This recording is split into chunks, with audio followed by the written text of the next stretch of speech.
تو یہ جو ہماری باڈی کی نیڈ ہے نا، کھانا پینا اور یہ جو خواہشات ہیں، جو یہ ان کا برداشت کرنا یہ بہت مشکل ہے. اور رمضان میں اللہ انہی 3 چیزوں پہ پابندی لگا دیتے ہیں. ویسے تو 4 چیزیں ہیں نا جو بہت زیادہ انسان کو، جس کی خواہش سونا اور جنسی خواہشات اور کھانا اور پینا. تو ان میں سے 3 اللہ تعالیٰ روزے کی حالت میں کیا کر دیتے ہیں؟ پابندی لگا دیتے. کھانا پینا اور جنسی خواہش آپ پوری نہیں کر سکتے. سونے پر اللہ پابندی نہیں لگاتے، یہ اللہ کی رحمت ہے. اللہ چاہتے تو رمضان میں سونے پر بھی پابندی لگا دیتے. لیکن ما جعل علیکم فی الدین من حرج، قرآن کہتا ہے ہم نے دین میں تنگی نہیں رکھی. ایسا دین بنایا جو ہر دور میں ہر انسان کے لیے سوٹیبل ہو، اس کے لیے اس پر عمل کرنا ممکن. نیند کا سیٹ اپ اس میں زیادہ پریشانی ہو جاتی اور عین ممکن ہے صحت کو نقصان ہونا بھی شروع ہو جاتا.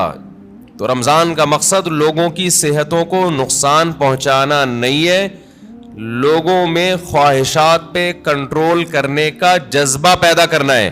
اور ویسے بھی حکمت کی بات کیا ہے کہ اللہ اگر نیند پہ پابندی لگا دیتے نا، نیند پہ، تو کیا ہوتا؟ لوگ مغرب کے بعد سوتے وہ فجر میں اٹھتے. کیا خیال ہے؟ تو نیند ڈبل کر رہے ہوتے، اس کا کوئی فائدہ نہیں تھا. یعنی نیند ایسی چیز ہے نا، جب آپ پہ مسلط ہوتی ہے تو آپ کے لیے اس کو روکنا ممکن نہیں رہتا. اب دن کے ٹائم میں نیند آتی، آپ لازماً آنکھ لگ رہی ہوتی ہے، آپ کی کہیں بھی بیٹھے ہوتے آنکھ لگ جاتی ہے آپ کی. یا پھر لوگ کیا کرتے، اتنی لمبی لمبی راتوں کو نیند لے لیتے، تو جو مقصد ہے وہ حاصل نہیں ہوتا. کھانے میں بھی ایسا ہی کرتے ہیں لوگ. بھائی انہوں نے کہا کہ بھائی صبح صادق سے لے کے مغرب تک کھانے پر پابندی ہے، تو مغرب سے کھانا شروع کرو، سحری تک نان اسٹاپ، اور کھاتے ہیں. الحمدللہ پاکستانی قوم غربت مہنگائی میں بھی دبا کے پھوڑنا پھاڑنا لگا ہوا ہے.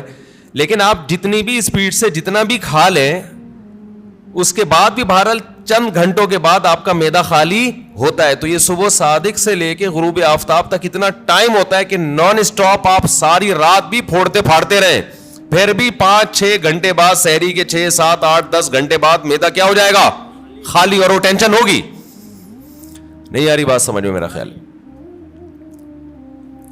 تو اللہ میاں نے ہم سے نا یہ قربانی دلوائی ہے رمضان میں کہ تھوڑا منہ کو کیا کرو؟ کنٹرول.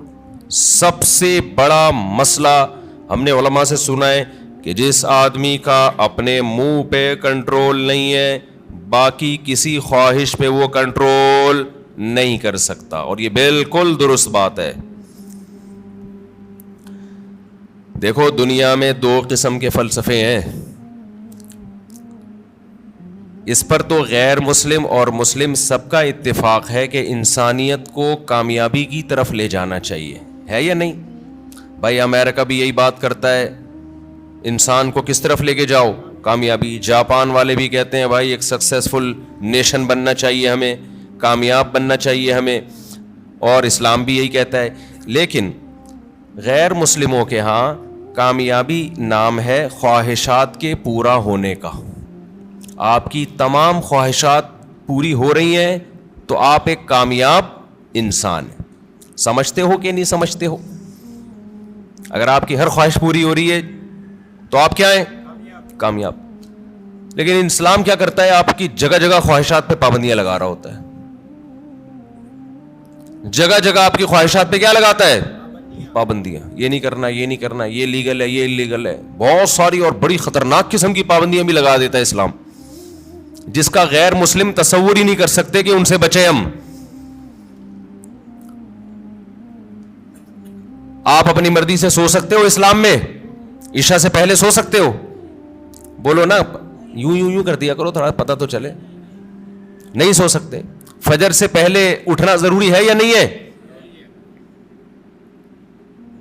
اب ایک آدمی کہہ رہا ہے یار میں سو رہا ہوں لمبا، بس 11 بجے اٹھوں گا. نہیں بھائی، آپ کو اسلام پابندی لگائے گا کہ آپ کو اپنی مرضی سے سونے کی اجازت نہیں، اٹھنا پڑے گا.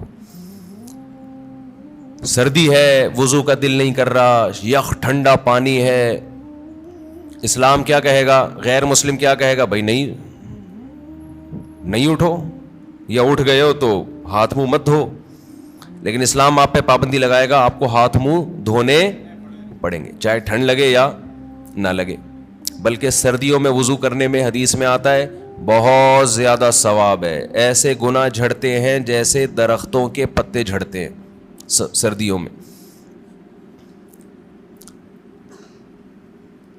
پھر اسلام آپ پہ پابندی لگاتا ہے حلال حرام کی پابندیاں. نظر بھی اٹھا کے دیکھنے نہیں دیتا کسی انٹی کو. کتنی سخت پابندی ہے یہ نہیں ہے. گورا سوچ سکتا ہے اس پابندی, وہ تو نائٹ کلب میں جاتے ہیں, شراب پیتے ہیں, اور اسلام کہہ رہا ہے کہ نائٹ کلب جا کے زنا کرنا تو بہت ہی بڑا جرم ہے. لا تقربوا الزنا, قریب بھی نہیں پھٹکنا. کوئی انٹی جا رہی ہیں اس نیت سے دیکھ لوں کہ یار کیسی ہیں, یہ بھی آپ کے لیے کیا ہے, ناٹ الاؤڈ. اچھا, جو غیر مسلم لوگ ہیں ان کے یہاں کہ انسان کی ہر خواہش پوری ہو, وہ سمجھتے ہیں کہ یہ کامیابی ہے. حقیقت پتہ ہے کیا ہے, جس کی ہر خواہش پوری ہوتی ہے وہ ڈپریشن کا مریض بنتا ہے. یہ بات خوب اچھی طرح کھوپڑی میں بٹھا لو. جس کی ہر خواہش پوری ہوگی وہ کیا ہوگا, وہ اسٹریس اور ڈپریشن میں جائے گا. وجہ اس کی ہے کہ آپ کی ہر خواہش پوری ہو سکتی نہیں ہے. اگر ہو رہی ہے نا تو اس کا نتیجہ نکلے گا کہ آپ میں خواہشات پہ کنٹرول کرنے کی طاقت ختم. ایک اسٹیپ ایسا آتا ہے جہاں کوئی نہ کوئی خواہش آپ کو قربان کرنی پڑتی ہے. دنیا میں کوئی شخص, فرعون بھی ایسا نہیں گزرا کہ اس کی ہر خواہش دنیا میں پوری ہوئی ہو.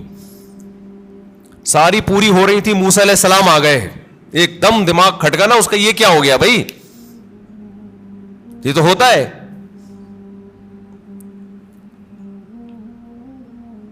جتنی بھی آپ کے اندر خواہشات ہیں نا, پوری کرتے رہیں, کہیں نہ کہیں آ کے قدرت کی طرف سے بیریئر کھڑے ہو جاتے ہیں آپ کی راہ میں, اور آپ خواہشات پوری کرتے کرتے یوز ٹو ہو چکے ہوتے ہو. آپ کو خواہشات پہ کنٹرول کرنے کی عادت نہیں رہتی.